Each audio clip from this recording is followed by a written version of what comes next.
A lot is for you, a Buddha to be. Enjoy the videos. Today's topic in Buddhism will be the three bodies of Buddha. The three bodies of Buddha.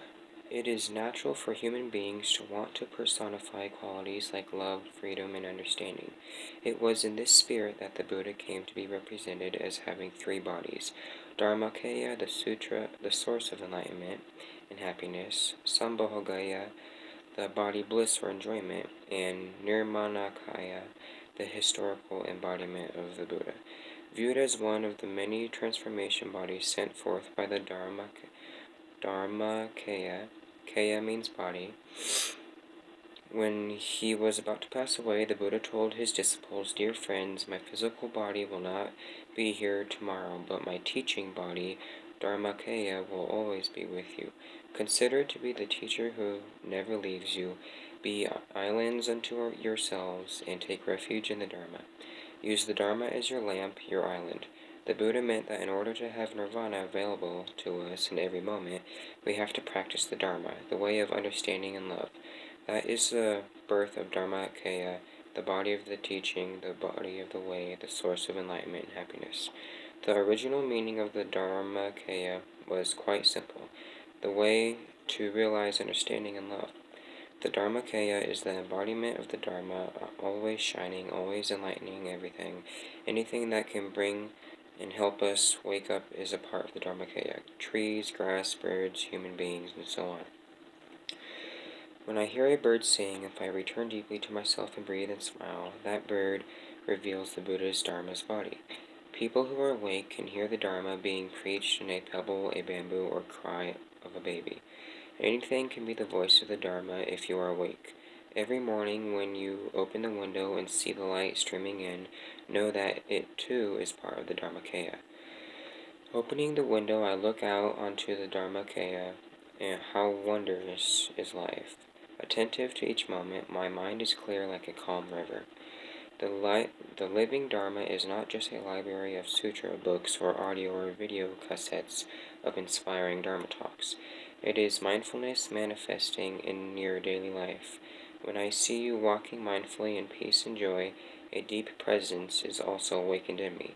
When you walk like this, the sun of the Dharmakaya in both of us shines brightly.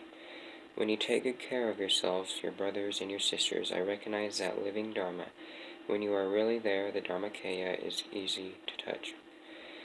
Dharmakaya is expressed not only through words and actions, but also through non-action. Look at the tree in the garden. An oak tree is an oak tree, and that is all it has to do. Every time we look at it, we feel stable and confident. It offers us air to breathe and shade to protect us during the summertime. If an oak tree is less than an oak tree, we will all be in trouble.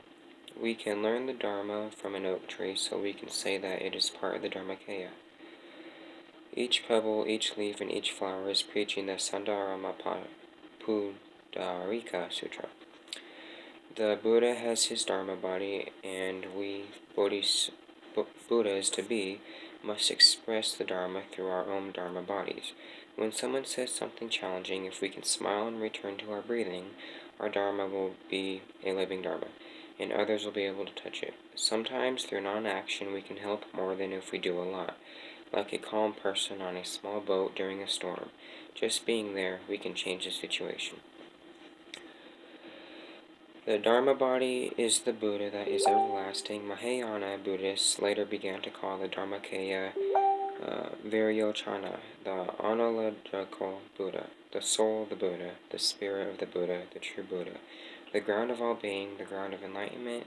Finally, Dharmakaya became equivalent to suchness, nirvana, Tathagata, the womb of the Tathagata. This is a natural development, but if we spent too much time talking about these things, it will be less valuable than learning how to touch our own Dharma body through dwelling in peace and mindfulness. When you touch the Dharmakaya, you touch the Buddha. The Buddha said very clearly that his Dharma body is even more important than his physical body. For his Dharmakaya to continue, the Buddha relies on us and our practice. The Sambhogaya is the Buddha's body of bliss, enjoyment, celebration, results, or rewards because of the Buddha practices deeply. He experiences boundless peace, joy, and happiness, and Sambhogaya is the fruit of his practice. When we practice mindfulness, we too can enjoy this fruit. Breathing in and looking at the blue sky, drinking our tea in mindfulness, we can feel happily just being alive. This is our body of enjoyment, Sambhogaya. I once read a story about a Christian man whose faith in God was not firm. He was hunting in the jungles of Africa when he lost his way. After some time, still lost, he decided to pray for help. But because his faith was weak, he prayed weakly, "God, if you exist, please come and save me now." As soon as he finished speaking, an African man appeared. The man showed him the way to the village, and he was saved. But then he wrote in his diary, "I called upon God, but only a Negro appeared." In fact, the man who saved him was God himself, but because he was ignorant, he failed to see that. We can say that the man who saved him was the Sambhogaya Buddha. Buddha and God appeared in many forms. The Buddha is not only in the cloud, he is in our hearts and in the hearts of many others. Every time we touch something beautiful in harmony and in peace, we touch the Sambhogaya Buddha. This is called self-enjoyment. When we feel happy and peaceful, our happiness and peace radiate around us, and others can enjoy as well. This is called the enjoyment of others of our body of bliss. When we do this, many Sambhogayas are born into the world. Each of us have the capacity to bring joy to others and help relieve them of their suffering. If we know how to cultivate the seeds of awakening within ourselves, like Dharmakaya, the Sambhogaya body of the Buddha is available if we know how to touch it. Shakyamuni, the historical Buddha, is the Nirmanakaya, a beam of light set into the world by the son of the Dharmakaya, to help relieve the suffering of living beings. Shakyamuni Buddha was a real human being, and the Dharmakaya was embodied by his presence. The living Buddha is still available to us as an embodiment, as a ray of the sun of the Dharmakaya. If that ray is not apparent to you, don't worry, there are many other rays or transformation bodies expounding the Dharma: the trees, the birds, the violet bamboo, and the yellow chrysanthemum. Shakyamuni is just one of these transformation bodies. You can be in touch with the Nirmanakaya through him or through any of these others. Each of us has three bodies: the Dharma body, an enjoyment body, and a physical body. Please discover your own Dharma body, your own body of bliss, and your own body of transformation. These bodies are deep within you. It is only a matter of discovery. When you practice walking meditation and release some of your sorrow and your anger, when you look deeply into things and shred some of your misperceptions, cravings, and attachments, you discover the body of the Dharma, the body of bliss, and the body of transformation within you. When you touch these three bodies of yourself, of the Buddha, you will suffer less. The Dharmakaya, Sambhogaya, and the Nirmanakaya are available. Allow yourself to be struck by the beams of light emanated by the Buddha and be transformed. When we know how to discover the seeds of enlightenment within ourselves, we realize our capacity to transform many others as well. The Buddha depends on us to live mindfully, to enjoy the practice, and to transform ourselves so we can share the body of the Dharma with many other living beings, and they can experience happiness, joy, bliss, etc. Hope you guys enjoy the video. In the next video, actually in this video too, we might as well cover the three jewels. I take refuge in the Buddha, the one who shows me the way in this life. I take refuge in the Dharma, the way of understanding and love. I take refuge in the Sangha, the community that lives in harmony and awareness. Taking refuge in Buddha, Dharma, and Sangha is a fundamental practice in Buddhism. These are universal values that transcend.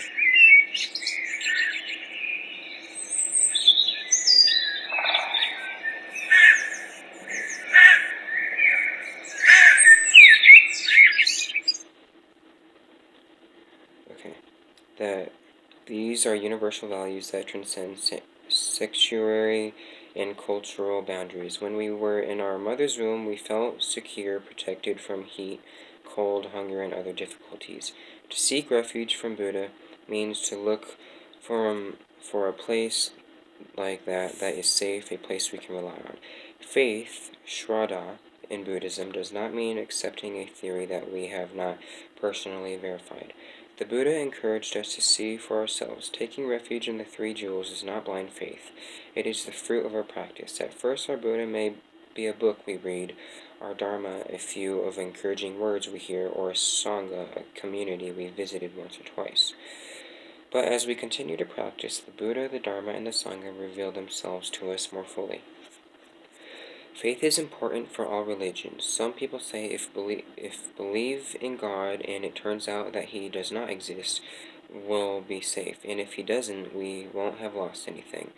Theologians speak of a leap of faith, like a child jumping off the table into the arms of his father.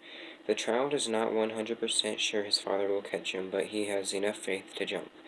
In Buddhism, our faith is concrete, not blind, not a leap. It is formed by our own insight and experience. When we take refuge in the Buddha, we express trust in our capacity to walk in the direction of beauty, truth, and deep understanding.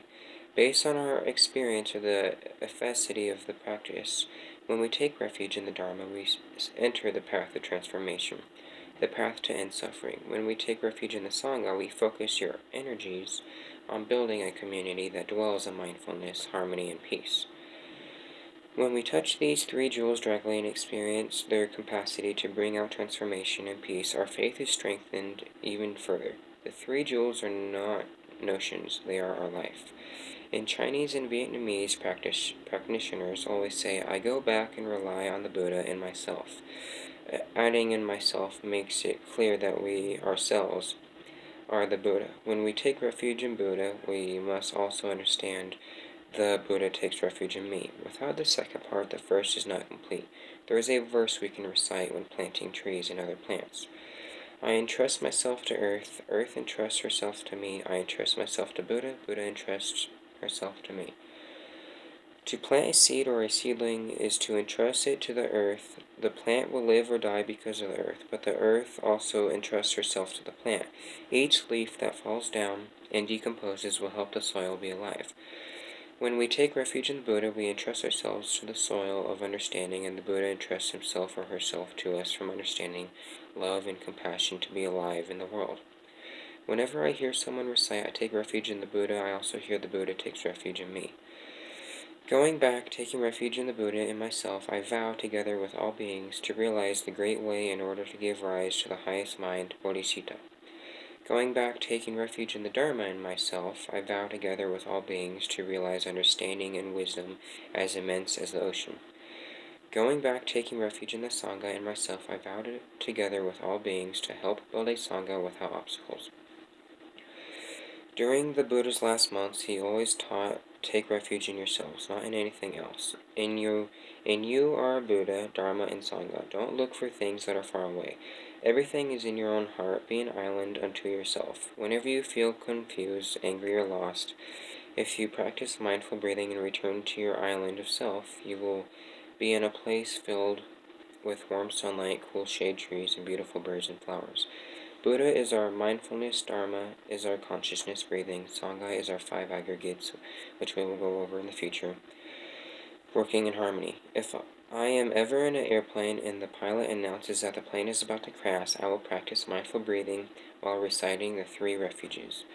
When you receive bad news, I hope you will do the same, but don't wait until a critical moment to go back to your island of self. Go back each day by living mindfully.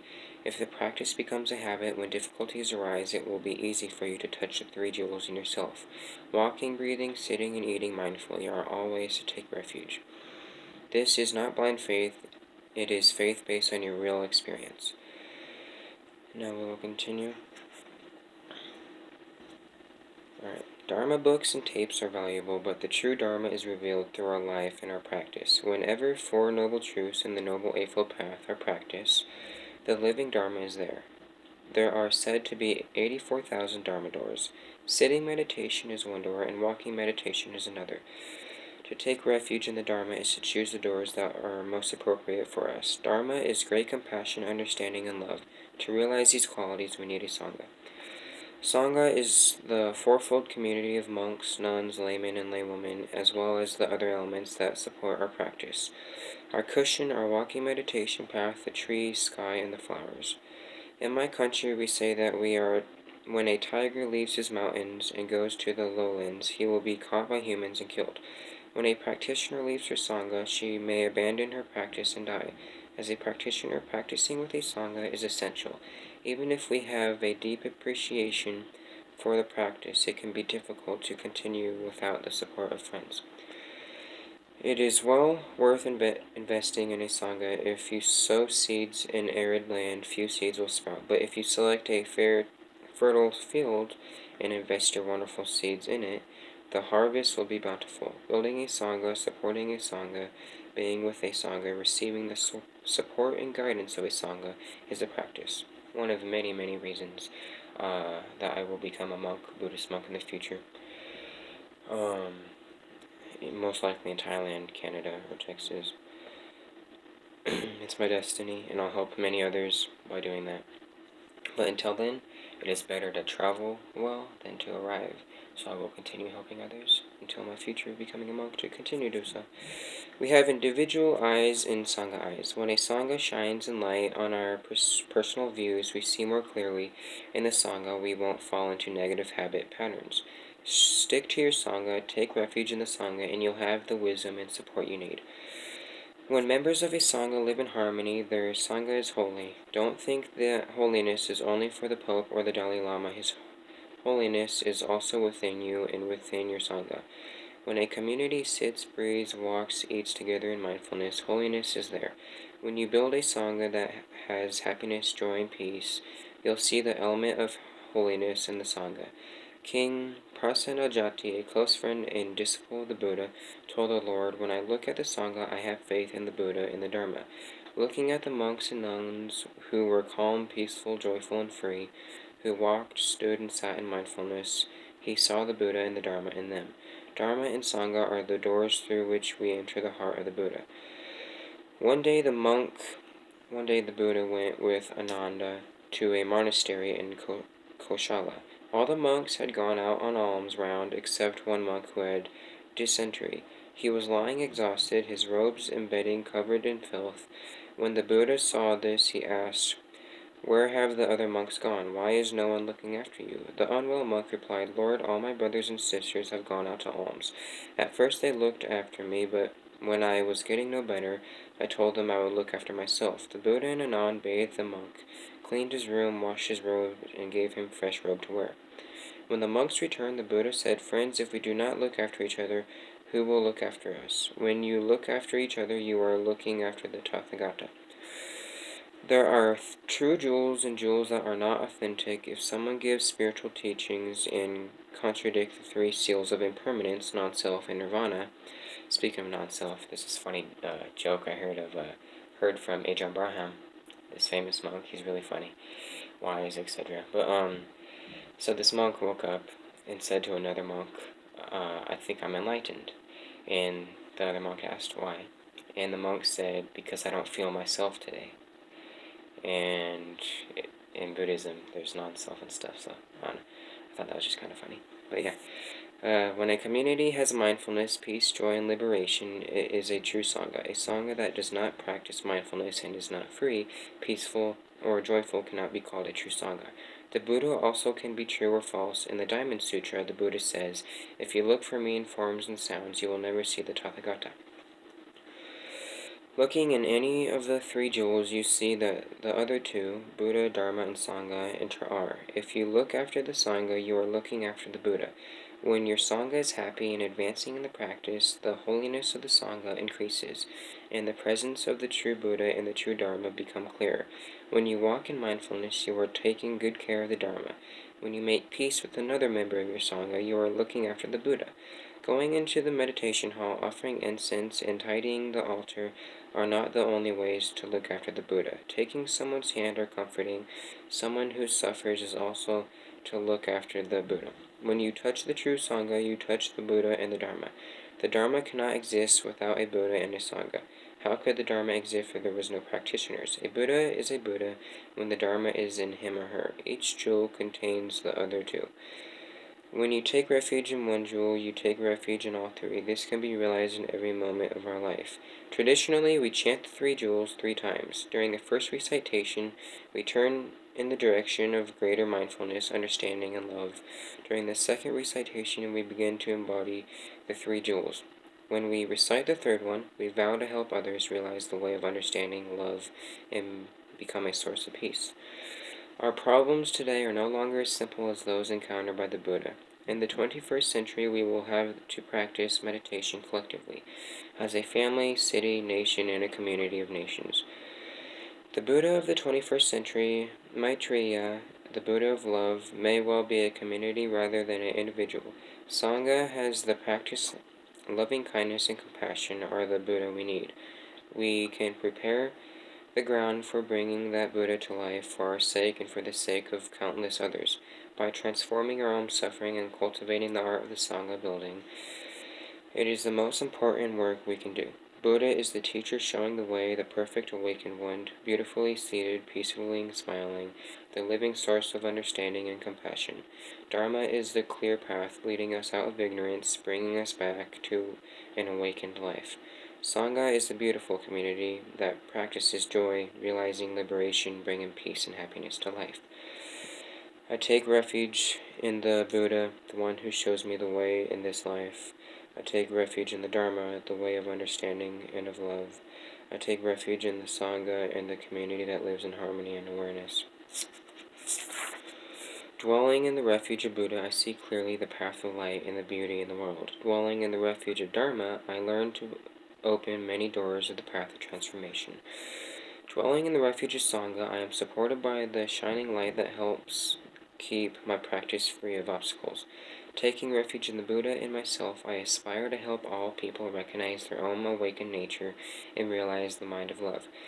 Taking refuge in the Dharma and myself, I aspire to help all people grasp the way of practice and walk together on the path of liberation. Taking refuge in the Sangha and myself, I aspire to help all people build fourfold communities and encourage the transformation of all beings. And the videos further will be the 4 immeasurable minds and the 5 aggregates, 5 powers, and so on. If you guys enjoyed the video, may all love all. Enjoy. Thanks for watching.